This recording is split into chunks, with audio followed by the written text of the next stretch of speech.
I'll leave that for the AMA, but I know from my understanding of what they're saying, and in particular from my conversation with the national president of the AMA, they have a very strong, clear support for the vaccination program, for the medical advice of ATAGI, and for their members administering the vaccines precisely in accordance with the advice of the Australian Technical Advisory Group on Immunisation. And to summarise it, there are two clear points.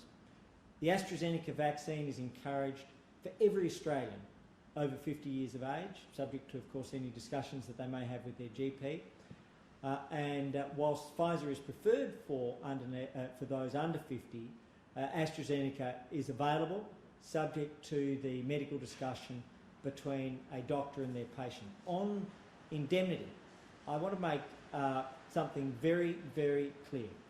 Australia already has vaccine indemnity agreements in place.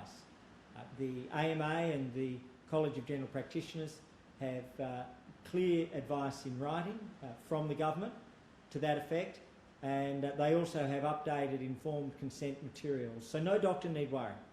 I am saying this on behalf of the government, but also on behalf of our legal advice. No doctor need worry. And as the AMA has said to me today, doctors want to take care of their patients.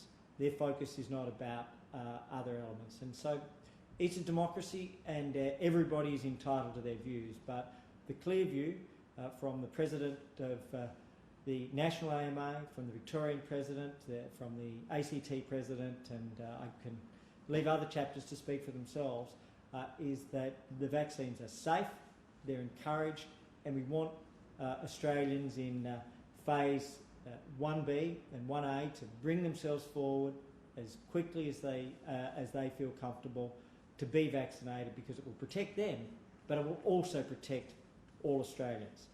Tom.